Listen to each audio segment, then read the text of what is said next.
Welcome back to another episode of STEM and Stilettos. This is your host, Zofia Morales, and today we are going to discuss breaking barriers, scaling success, and inspiring women entrepreneurs with Dr. Andi Simon. So, Andi, I am so happy to have you here today with me. What a delight to be invited to your wonderful, wonderful podcast. It's a pleasure. Thank you.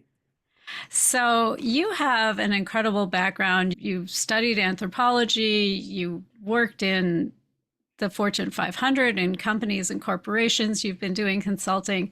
Take us a little bit through that journey. How do you get from anthropology to corporate consulting? Well, if you believe in serendipity, my journey has been one of much serendipity. I trained to be I got my doctorate. I was an anthropologist and I was a professor and I got my tenure. I had my postdoc and I was on a career path that seemed to be the one does when you have an academic focus. I was going to say, it kind of checks off all the boxes they tell you when you want to go be a professor. Well, I also found a tenured available university that was very interesting. It was interdisciplinary. It suited me. And I felt very much like I belonged. And I say that because I didn't go looking for an option.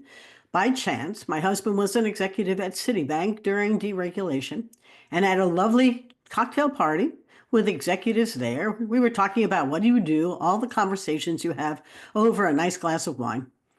And one of them said, why don't you come help us change? My expertise was on how people adapt when they come here to this country and return and how they change. And so I said, well, I can do that. And so I took a leave of absence for a year from the university and I became a banker. Actually, I became a consultant to Citibank during the period of great change. It taught me a great deal. They didn't know what I did, and they didn't really care. I didn't really know what they did, and I didn't care. I had no idea what was banking, and I got into it without intentionality, but with a lot of serendipity. And I ended up spending 14 years as a banker. I was SVP of a savings bank, and then I was recruited to become EVP of a commercial bank that became part of M&T Bank. And I was always in situations that were going through change. For the savings bank, I bought their first ATM. I started to train their staff to become salespeople, not just service people. We used to laugh that people came to work in a bank from 9 to 12 and 1 to 3. And if they didn't steal, they stayed forever. It was a different time that was coming. Yeah. And then I got bored because banking became commoditized and I got into healthcare by chance. And I truly think that there's a lot of chance to life. You listen, people say things. And as somebody I knew from banking was recruiting from Montefiore Medical Center. You want to come in and start their branding and marketing? And I said, I can do that. I knew nothing about healthcare. And they weren't quite sure what an anthropologist was going to do there, but I did. And I spent 7 years in 2 healthcare systems helping them adapt to managed care to change. And I set that up because my whole career has been about being in vacuums, environments that are going through transformation, helping people do something they don't like to do, which is to change. And then after 9/11, man, I sat in the hospital listening to people call, and I knew it was a moment for me, that it was a catalytic moment. And so I launched my business as a corporate anthropologist that helps companies change. And that was my positioning from the beginning. I haven't changed it in 23 years. But I knew that what I liked to do was what people didn't like to do, which was figure out better solutions, find ways to adapt to changing times, begin to understand their business through a fresh lens, begin to see how to grow it when things were stalled or stuck. And so my career has been one of training in academia, in business, and now as an entrepreneur, both helping other entrepreneurs and helping other businesses, often when they can't see what's right in front of them. It's so amazing because it's right there.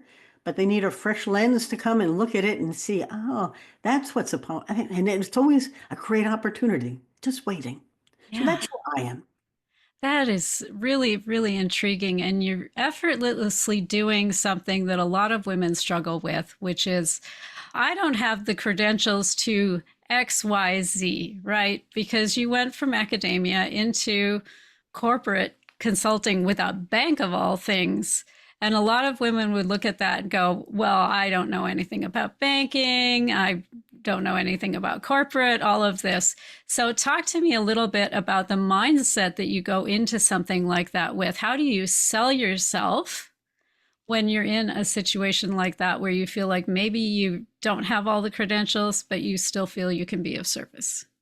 It's very interesting. I had to give two workshops on imposter syndrome at two women's conferences. And I opened it by saying, I've always been an imposter. I sort of enjoyed because in some ways, I never thought of myself that way. But in hindsight, I realized I never was fully competent, but always confident. And I Hmm. do think that confidence did come from, I know how to do this. It came from curiosity and from an openness to learn and to ask questions and to basically be able to say, I can work with that, but I'm not quite sure I fully understand it. Can you help me explain it? And I was in awe of how people were very open and very anxious, particularly since they didn't fully understand it either. When Oh, you regulate an industry, everybody is almost in the same place. Nobody is fully competent. And so they're looking for fresh ideas. The whole senior management team was coming from consumer packaged goods, and that's where my husband had come from. They all were bringing in new skills to a place going through a great transformation. This was so interesting. Healthcare was the same. Managed care, what's that? Doctors would scream at me, I can take care of a patient, but I don't know how to get them. And I said, it's okay, we'll figure it out. And once you began to develop, we live the story. So from my perspective, I was not at all flawed, concerned about not having a fully, a whole story put together. What I brought was opportunity, hope, skills, different. They didn't quite know what I was going to do. I said, let's look. I taught a lot of people how to be observers, participate in ways they hadn't before, just hang out and begin to listen to what customers were saying. You didn't have to know because you couldn't know because they didn't know. And yeah. once you got comfortable there, you realized, oh, I can do that. And then once I became quite comfortable doing that, I could move up into the hierarchy without ever really feeling competent, but very confident. And you and I, when we were talking before, how many boardrooms was I in when I was the first or the only? And I remember going to one, my owner bank had me on the board come in. And there were many, many, many men. I won't tell you how many, a nun and me. We didn't say very much, but we began to break down the barriers and get the respect. People weren't sure what we did, but they did need to want to know more about what we were doing and who we were, and what we brought to the table. It was just an opportunity to craft a new place for us and for women in general, and to bring in opportunities. And I loved lifting. We used to say, as we rise, we lift others. That's part of our job. But that was my career. And I'm really, people say, well, when are you going to retire? I said, I did about 30 years ago. If doing retirement is what you love to do, I love to do what I'm doing now. And that's to help people see, feel, and think in new ways, because that's what we love to do. Yeah. And that's a beautiful and amazing thing when you can make that happen. It just puts me in awe when I see somebody who can move out of a stuck place that they were in into expansiveness and curiosity and moving forward. It thrills me no end. Well, I'm glad that you and I share the same kind of joy at things that people really don't find joyful. The brain hates to change. And when there's no certainty, like today, there's no Yes. predictability, people get very immobilized. They go through the deep freeze. Better not to move, be an ostrich, than to try new things. And I'm working to mentor some women who are finding that all of a sudden the business has dried up. And so the question is, how can we reinvent ourselves for a client that we haven't seen before in a way that might Yes. add value innovatively? And I'm a blue ocean strategist, and I just love helping them find ways to create new markets. It's really a cool time. Absolutely. And that was one of the reasons I wanted you on, that and the ability to create culture within an organization, because I think that can be sort of a mysterious thing when you've got a group of people that come together and it starts to take on this life of its own, but you're maybe not sure you like the direction it's headed. You've been there. Yeah, I've been there. If we are in that situation, what are some of the steps that we can take to maybe right that ship or figure out how that culture is going wrong on us? I just got a new client who's asked just that question. He's made a merger and he's got two companies with very different ways of doing things. Yes. We call it culture, but at the end of the day, you just sit back and watch and they do things and value things in different ways. And often that is what happens and why mergers and acquisitions, what 70% of the time don't work. Yeah. Because you don't realize that part of the value you've acquired are the people and the way they do things. So your question is, how do you begin to assess it, determine what you would prefer it to be? Because if you don't know what you would prefer it to be, you can't get there. Yeah. Begin to move it forward. There are many tools out there. We happen to be trained and very comfortable using the Organizational Cultural Assessment Instrument, the OCAI. Hmm. People can look at it, ocai-online.com. They're located in the Netherlands, and they have the license on this tool that was developed at the University of Michigan. Dr. Kim Cameron was wonderful. I've used it for many clients. But it's in its simplest form, it gives you an assessment today. How creative are you? How controlling? How competitive? And how clannish or collaborative? And when you look at it, I'm just looking at this individual's first chart, first one to come in, and everybody takes it, and he clearly thinks that they're extremely competitive, but can't get along at all, and really wants to become much more around the center, where in fact we are collaborative, but get results. We're creative, but we have rules and a hierarchy for organizing them.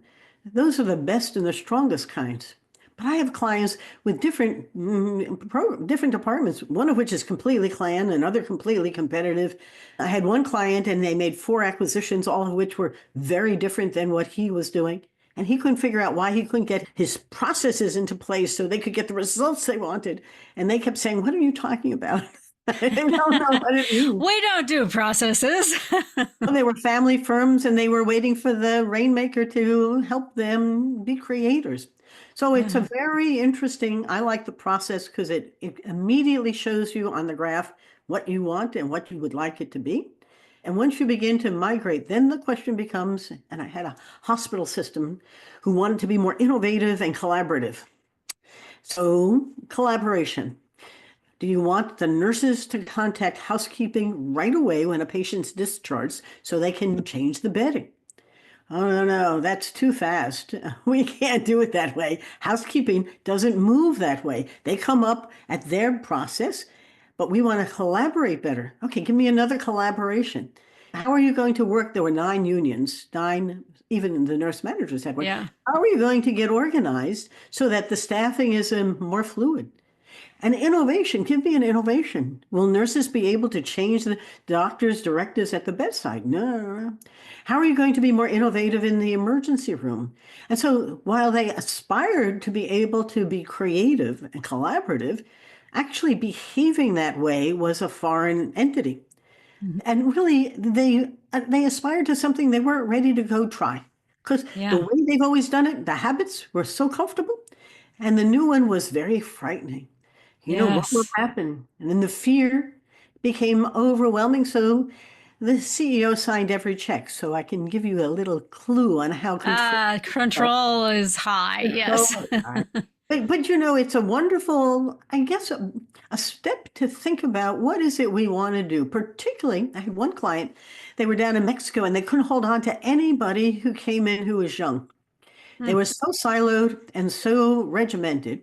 They made cement and they made it very well, but nobody liked each other. And so the new people came in and said, "No, we're soccer teams. We want to play as a team. And you're Yeah. all in silos." And so they too wanted to be more collaborative. The silos had a hard time having a conversation, much less a meeting together. And you Sure. realize that the culture was so embedded that it was going to be a hard path to get to some place where they knew they had to go if they were going to bring on new people. Because if not, they would grow old and it would go away. There was nobody who was going to work there. Yeah, exactly. They don't have another generation to fill in those seats when die, retire, and all that kind of thing happens. Yeah. Wow. So let me ask you something. What was it that pushed you? What inspired you to take the leap into entrepreneurship? And how did your background shape your approach to building out your business, your retirement business? It's a great question. I grew up in a family firm. My parents and my grandmother had a wonderful business in Manhattan, and I was supposed to take it over. And I grew up doing everything from working in the basement to working at the cash register to running the place when I became old enough. So I had business in my ancestry. probably in my DNA. After 9/11, I had already been thinking about what was it going to be the next phase of my own career. And my family was at the point where my great daughters had finished college and they were beginning to look at the next stage for them. My husband was successful, and it seemed like a good moment for me to launch. But I wasn't quite sure what to launch. And I have a hunch as I coach women, the story is not always so simple. I had Yeah. a wonderful PR guy, and I said to him, John, here's my story. And he came back and he said, Andy, you're a corporate anthropologist that helps companies change. And I went, yes. And now the question became, who could I tell the story to? And Hmm. I learned something extremely important. It wasn't what I did, it was what they needed. I picked Mm. that up right away. I picked up a college, Centenary College in Hackettstown, New Jersey, was a wonderful referral, and they had stalled. It became a bit of my story.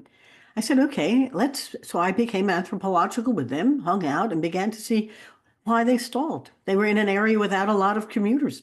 It was a very rural area. And consequently, their growth was going to have to come from outside of the location. And so I Mm. began to understand that it wasn't how I was going to do it, it was what they needed, which was to see things through a fresh lens. And so I can begin to take you through my journey over the last 23 years. It's all been interesting for me and for those clients who are stuck or stalled. But it is an interesting time today to begin to think how to apply it as well. And I can chat with you a little bit about how you build a business, whether you scale or you don't scale. But it is a time to really reflect on women in entrepreneurship and what works for them in a very fast changing world. And it's going to be interesting. Oh, we are living in interesting times, it's for sure. There's no doubt there at all. Yeah. So, as a champion for women entrepreneurs, what do you see as some of the biggest barriers that we're facing right now when it comes to starting a business and then subsequently scaling it? Well, you know, you and I are both coaches at times, and I find that many of the early stage businesses that women form, what are there, 13 million women-owned businesses. 10 million of them don't make $100,000 a year. Yeah. And so many of them, it's a side hustle. They're looking to figure out a way to have something in addition to whatever their main job is. The internet has allowed them to do all kinds of great things, but it's an interesting world where they think of themselves as an entrepreneur, but they're in a business. They're small business people. The ones who are scaling, the biggest problems they have is not funding it out of revenue, but understanding finance and what Mm. kinds of finance are the best. And we've done some research about it, and they really are learning on the job without the kind of background and expertise to help them understand. There's the friends and family, there's the angel funding, is when is the bank Yes. the right one? When is the venture capital? We claim that venture capitalists give only 4% of their money to women, but there are other sources. If only the women understood which sauce for what purpose at what time and stage. Sarah Blakely funded her Spanx business out of revenue. Do you want to do that sometimes? How much do you want Yeah, to give away? I met a woman who gave away too much too fast and found herself without a business. And so exactly. that would be one of the most important things for us to talk about, which is like, where do you start for funding? I would love to dig into that, but we are up on our first break. So we will put a pin in that conversation for when we come back. And I would like to invite all of you out there today to spend a little time with your pen and with your piece of paper and step back a little bit from what you're doing, what you're engaged in, and take a look at where your business is in from a more macro perspective. Where are you fitting into the marketplace? How does your culture feel? How do you feel about engaging with your business? And spend a little time around those issues because they tend to give you insight into the areas that need attention and the areas in which you're actually doing quite well. And I think as women, a lot of times we don't give ourselves the credit for the places we're doing good. So spend some time with that thought exercise, and we will talk about where to get your money for what you're doing when we return. Oh, check it out, we'll here. Tech is ours and we show no fear. No fear. Feel no fear. No fear. Thanks for hanging in with us through the break. This is Zofia Morales, and I am still here with Andi Simon. And before the break, we're delving into creative finance, bootstrap finance, and some of the other ways that you can finance your venture. So let's dig into that a little bit, Andi, and explore what's most appropriate and how do you decide? Your business gets very personal for you.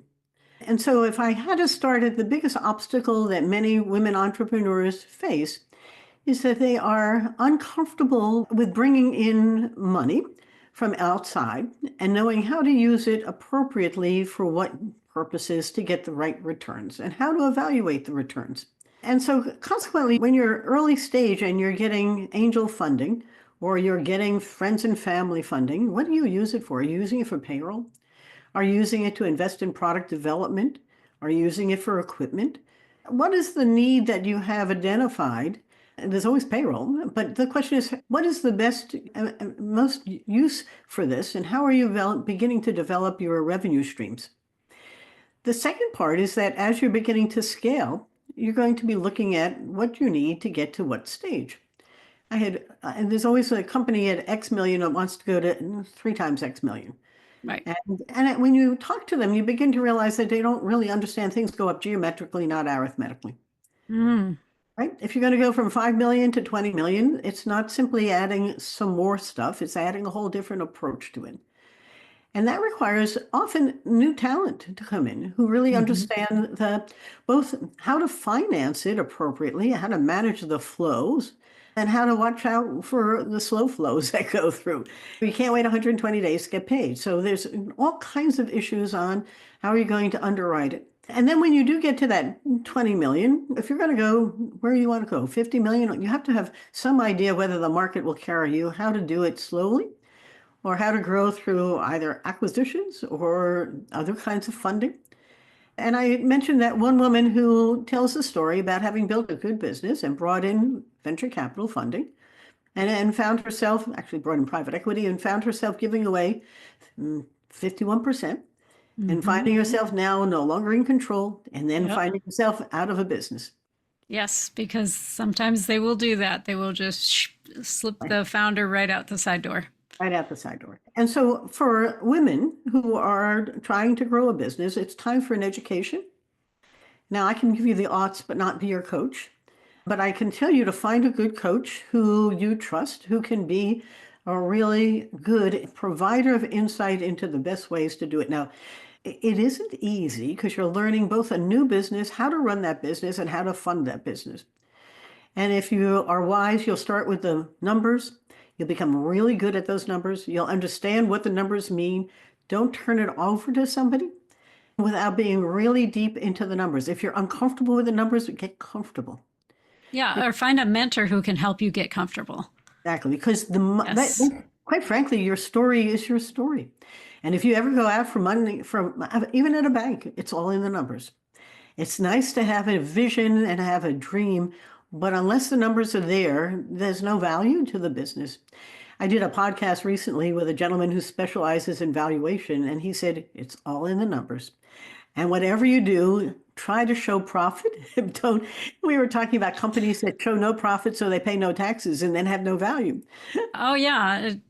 I think sometimes we need a brain shift around taxes, right? Because taxes are actually a good thing. Taxes are a sign that you're succeeding. Now, you don't want to pay more than your fair share, but you should be paying taxes because that means you've got profit and you're doing something important in the world.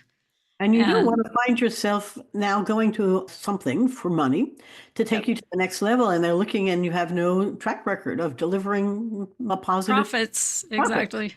Yeah. And so it's a time to really get steeped in what is essential to be a successful woman entrepreneur, a successful entrepreneur. You can leave out the woman because it is as relevant for men as well. And women are creating businesses far faster today than the men are. And now you want to figure out, how do I grow? How do I sustain it? And how do I be that success that I know I can achieve? The other thing, and I add this because when I had done research on women entrepreneurs early in the business, is they often don't know whether they have a product of any value to anybody. Oh, wow.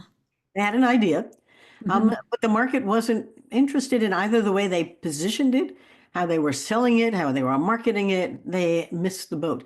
But there are some women who I've met who have found how to switch that into a better market and whoosh, it all blew, and they had no idea that a little something could change it from little to big. And they are cool stories. I could share a couple. I would love to hear one of those, but before I hear one of those, I guess I kind of want to delve into the decision behind bootstrapping versus getting investment because that's kind of a big one.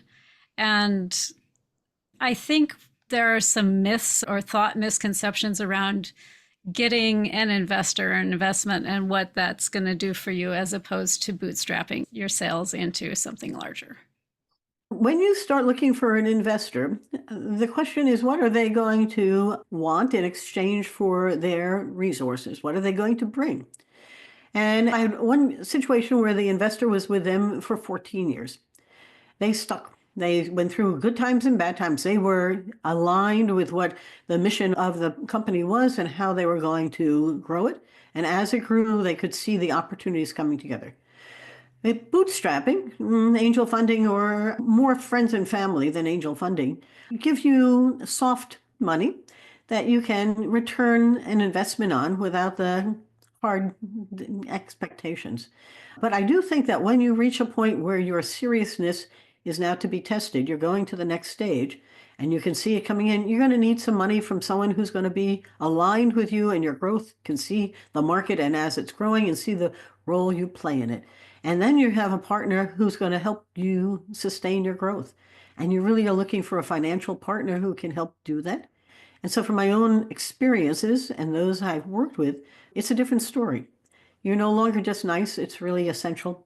And the money isn't just neat, but it's really an extraordinarily important part of your mindset about how I'm going to grow this.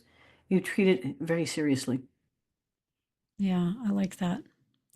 So back to your stories. I love working with women who are creating companies, and we're now involved with a bunch of them who are creating companies with purpose, women entrepreneurs who see beyond the profits, but use as a platform purpose.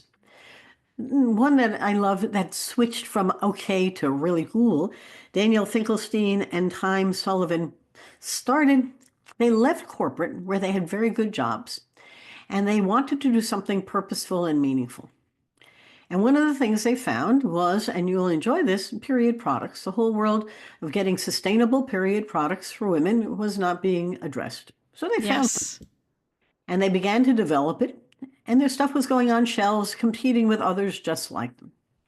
And they said, how are we going to break through and grow with more geometrically than arithmetically? How are we going to really? Right. And their company, now called Unicorn, they realized that the biggest missing part was having period products available in the stalls in restrooms. Okay. Yeah. We have toilet paper there, it's free, but you don't have free period products of any kind. And so they created Unicorn, which is an extraordinarily beautiful holder that's now being installed in bathrooms really across the country. And they've gone from little to huge. Nice. Done it by showing and they've gone to the facilities, not to individuals. And they realized it's not selling onesies, it's providing access to it where the employer or the building owner understands. We were in a conference out in Nashville, they were there, and all the bathrooms there had these lovely celebration of being a woman, unicorn. And I This, say that because they saw that, and this is blue ocean at its biggest, they saw an unmet need and nobody was solving it. It wasn't having sanitary products available, it was having it available when you needed them and for free. yeah, Why? exactly. And you don't have to awkwardly sneak out of the bathroom and ask some woman that you don't know, hey, do you have anything in your purse?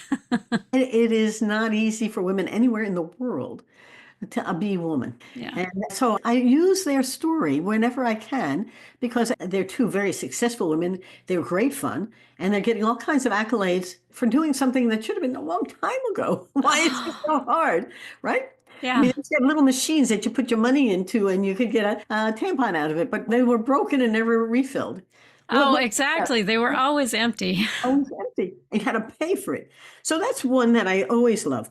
And then there's Dr. Renetta Dallas, who is a wonderful woman who is a naturopathic doctor, an author, a trainer, raw food chef, all kinds of things. But she tells her story about being in the military and coming down with tuberculosis and coming into this country, back to the country, and realizing that nobody had anything that was able to take care of her. And she Mm. changed her whole diet and began to develop things that were healthy. And she realized that the food that she was eating wasn't doing good things for her health and well being. She managed to overcome her illness and created something called popcorn. Oh, And it's everywhere. And she became a huge success. But it wasn't sufficient. But she found a healthy way to make true popcorn and began to put it into stores who wanted a healthy, sustainable way to enjoy good food fast. And Dr. Dallas talks about how health, well-being isn't separate. These things are all connected. And also making money isn't separate from purpose. And now, but part of it came out of their own experiences as women. Part of it came out of her experience as being ill. And part of it has the creativity. When you say, how did you build your own business? I think women have a creative side to them, which can see things in ways that open up new markets. And they do it joyfully. It's hard. And they need the financing. They need someone who can believe. They have to develop the revenue, but they can begin to tell a story that's hopeful and has more than just a product with a market to it, has purpose, that has value all by itself. And so I get excited working with them because they inspire you to lift higher. It isn't sufficient to be good at what you're doing. It's to have a purpose that multiplies well beyond that. absolutely. I do want to delve a little bit into this tension, perhaps, that women sometimes feel around purpose and profit. Many of us have been raised that you're not supposed to talk about money or that it's dirty or whatever the story was in your family of origin. And there may be this tension where it feels like profit is kind of sullying your purpose. What do you have to say to someone who's wrestling with that? You raise a very important thing. Your story creates the world that you live in. Where that story came from isn't always understood. And so now the question becomes, why? And I don't think that they're doing these things purposefully because they want to color the profit in some fashion to make it feel better. I Mm. think it's actually the opposite. They want to be very profitable, but they also want to do something that's meaningful and in some ways so they matter. And so for the women who are uncomfortable with the financial side, we talked about earlier. So on the one hand, you have to become really cool about the numbers. And now you have to set it into a context that makes you feel like this is a purpose beyond just the numbers. That may be complicated on one hand, or maybe just simply reframing your story. And Mm. you are the only one who controls that story. You can hear others, but it's your own story that I mean, as an anthropologist, I work on this all the time because your story can either lift you up or hold you down. And the women who I mentioned, they all said I had to change the story in my head. For Danielle in time, it was a profitable, sustainable period product. And then it became a whole new market. And it was a way of taking something that was struggling to really break into the profitable and make it absolutely incredible new market, new buyer, new purpose, new location. So think about this and manage your mind because your story is the thing that's going to hold you back. You made a very good point. For women, it's not good to talk about money. Why? Who said? Yeah, that's a good question. And I think those are questions that I like to encourage people to ask. Yes, because nobody controls your story. You control it yourself. And so if you say, okay, I can be profitable and purposeful, I can be profitable and matter. It's okay to make a profit on my product. It's okay to be good at it and run a good business. And I can be a tough, strong leader who also has a big heart. Women have that joyful part to be both. And I think that's what makes us so exceptional. We have an opportunity to be purpose-driven entrepreneurs who can make a difference in the world. I love that. That is awesome sauce. So I know you have balanced purpose and profit in your business. Talk to us a little bit about how you navigated that balance yourself. Carefully. Because the one thing I learned early was that if you clicked with a client, you hung around for a while. Mm-hmm. And in some ways, you were bringing them a new way to see themselves and their business. As an anthropologist, one of the first things I would do with my clients was take them exploring. And so my purpose was to help them see things through a fresh lens. And the only way they could do that was to get out of their office and go think about their clients by seeing how they actually use their product or thought about their services and begin to change their mindset about what it was I was doing, they were doing. So my purpose was, yeah, I had to help their business or their university or their not-for-profit. But at the end of the day, it wasn't just about the numbers. It was about them as people seeing things in a much more holistic and important fashion. They matter differently. And so I became really an advocate for transformation. My clients didn't know it, but my college client, he had come in, he was a new president. They had been stuck and stalled. They weren't going to make it if we didn't change it. And I said to him, look, you could stay or we can change. And now nobody's going to like the change. The faculty I know are not going to like it. I said, so let's find a way of really coaching this in a transformational fashion so you grow and they grow. It was very multi-purposed and very intentional to go beyond simply we need more students into something that was really going to make a better place. I like that. Wider vision. Can you give me a couple examples of how people you've worked with or how you have see the client interacting with your product or with your service? Because I think sometimes it's maybe not very intuitive to know where to go find them. And that is just what we do. So I'd be delighted to share with you story after story about the observational and participation part of how we take a client to get out of the office and really see what's going on. I like that. Let's do that when we come back from the break because we're right up on the break. So hang with us if you're interested in learning more about how we do that observational process. And hang with us. We'll be right back. Oh, check it out, we're here. Tech is ours and we show no fear. No fear. No fear. No fear. Thanks for hanging in with us through the break. This is Zofia Morales. I'm here with Dr. Andi Simon. And before the break, we had delved our tippy toes into the question of how do you observe your customer in the wild, especially when sometimes it's not so clear where you need to be observing your customer in the wild. So take it away, Dr. Andi. How do we go there? It's a great question. The most interesting thing that I bring, you talked about purpose and profit. What I bring to clients is a understanding that what we think we know about our clients is really what we think we know. It isn't necessarily what is actually going on, how they're really using your product, what really matters to them, because they will tell you what they think you want to hear. And then you go and you spend some time actually watching them.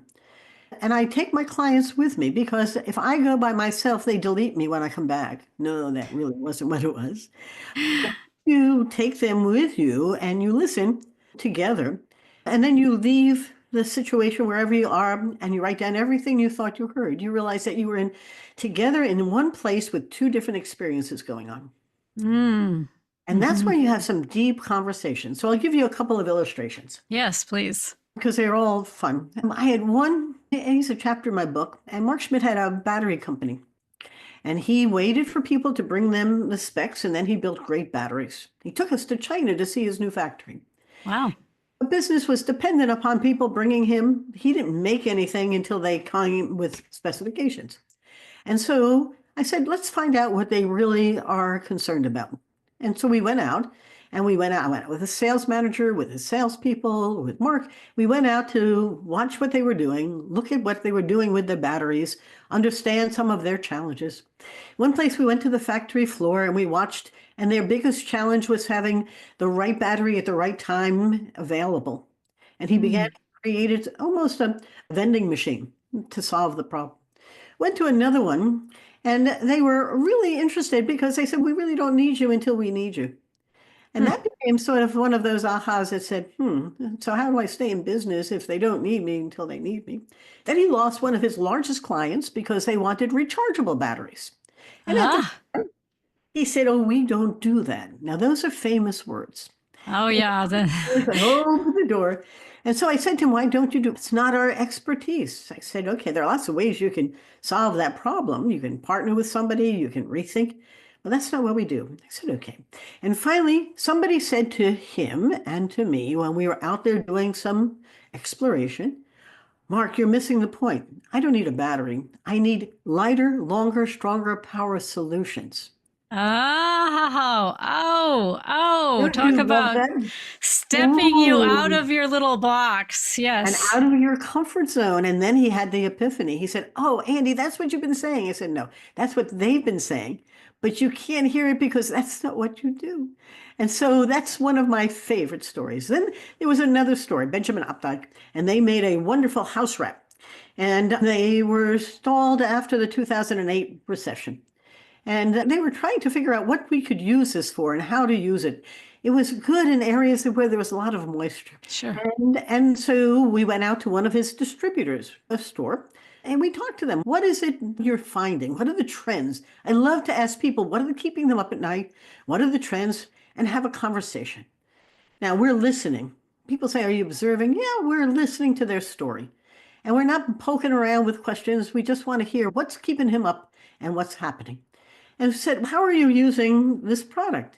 He said, well, the one thing that's growing is stucco remediation. Hmm. Okay, tell us some more. I mean, it's not new house construction. You Yeah. see, all the mold that happens between the stucco and the wood is a real problem. And so there's a whole industry that's emerged where they're taking off the stucco and they're putting new wrap in, and your wrap is perfect for it. And we walked out, and I said to the head of sales, I said, did you know that stucco remediation was happening, much less was perfect for what you're doing? He said, I had no idea. And I said, huh. He said, I have a stucco home. I'm going to go get an evaluation of whether I've got mold. I said, Yeah. so interesting. I said, and let's take a look at where people are finding you and what they're asking for. That's not your core market. And what we found was that people from the South and Southwest were emailing him. I said, my goodness, they want your product, but we don't have any distributors down there. I said, can't you just drop ship it? They'll pay you credit card. And Yeah. he said, we don't do that. I love those words. There's opportunity back there. And so I said, okay, so let me take a look at what people are asking you where they're from. There were 60 emails, plus or minus. And I said to him, they're all from the place where you don't do it. He said, what are they trying to do? Stucco remediation was Of course. So we created an Amazon store for him. What was interesting was that his marketing person was at a meeting I was doing a speaking tour at. She said, we're still pushing them out to people who aren't in our core market, who need it and are coming to us, and we're selling it. And they love the way we make it fast and easy. And it has nothing to do with a distributor. It has to do with customer direct. And it's a whole new market. Now, these are interesting for us because if we hadn't gone exploring, we would be frustrated that new construction was slow and we can't use our product, but somebody's using it and needs Yeah. it.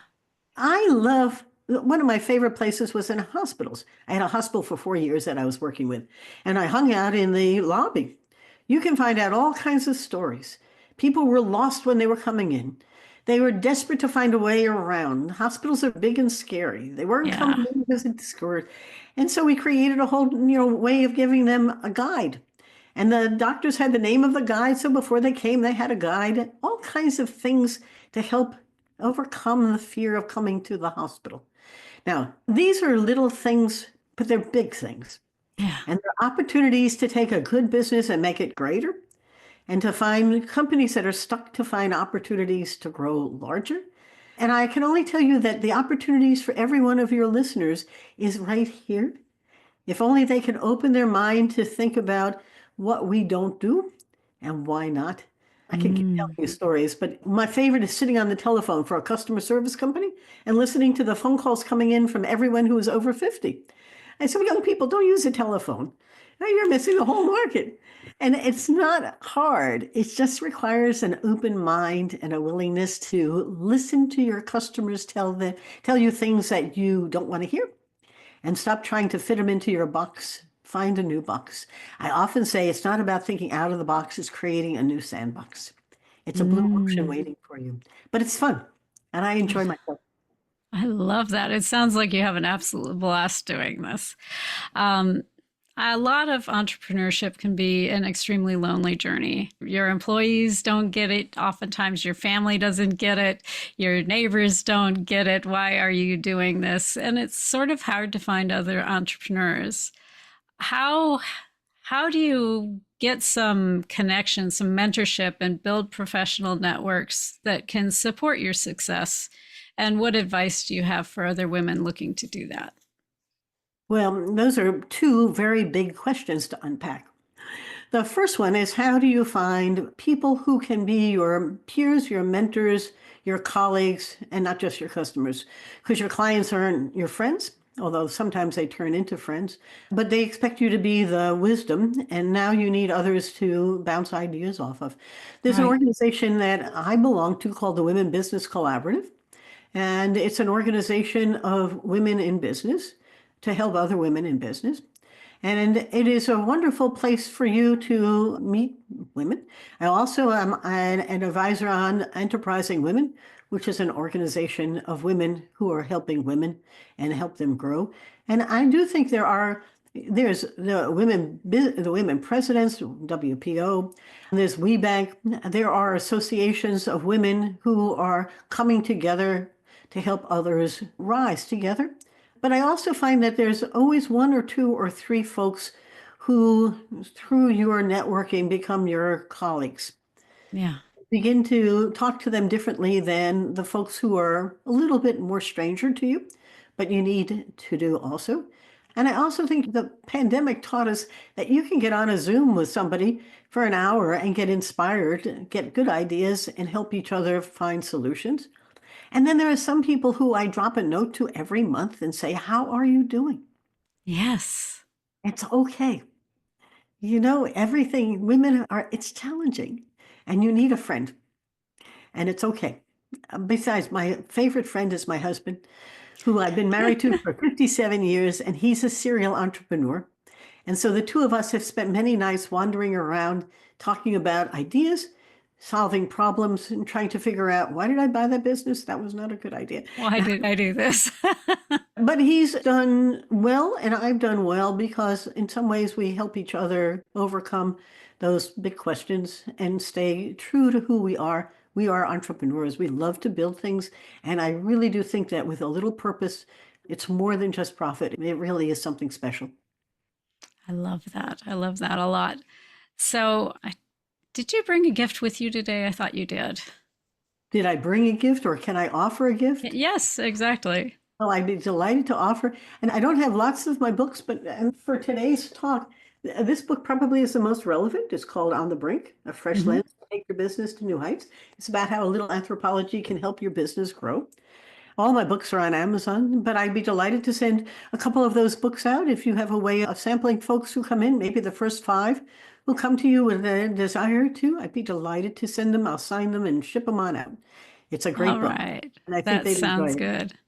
Yes, if you're interested in taking her up on that, you can send an email to Zofia at steminstilettos.com and just put Dr. Andi Simon in the line, and we'll count up the first 5 and get those out.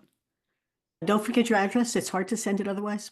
Zofia at steminstilettos.com. Oh, That's yours, I Zofia. got. I Yeah. got it. I want their address when they Oh, send and say, I want one of your. well, yeah, we would respond back and say, okay, you're one of the 5. We need to know where to mail it. You have no idea how many times I get mails, and I don't know where it's sending to. So, but that would be. Absolutely, absolutely. So, to kind of put a bow on things here today, if you could wave a magic wand and create the ideal environment for women entrepreneurs, what would it look like? And then what steps can we take towards making that a reality? That's a big one to unpack as well. To wrap us up, If you are thinking about being in your own business, and I don't care where you are in your career, think about three things. Who needs you?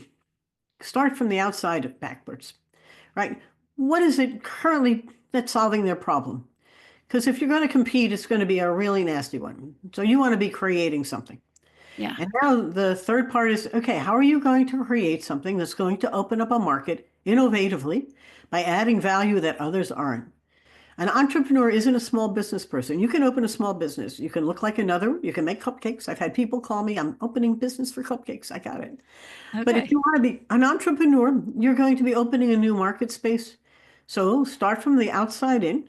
Who needs me? What's their unmet need? What's their problem? Why don't they have a good solution? A little like unicorn, seeing that a sanitary napkin was really nice, but getting access to it was even nicer. And so the question is, what problem are you going to solve for whom? How am I going to do it? And then how do I build it so that I can create value innovatively for people who have a real issue? This is a time for you to think beyond simply, I want to be in business. It's not about you. It's about them. And if you can bring value out to the market, it'll be waiting for you to solve the problems in ways that will make you very happy, excited, purposeful, and profitable. And don't confuse the two. It's okay to have both. It's a time for us to have purpose and profit, and they come together. Enjoy the journey. I love that. That is an amazing way to put a bow on it right there. It gives me chills. It sounds like that's what you've done. So, thank you so much for joining us here today, Dr. Andi. This is fabulous. Thank you for having me. It's been a pleasure.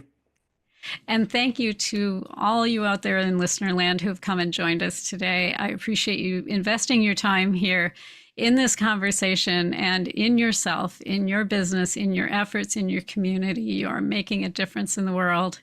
And I want to hear from you.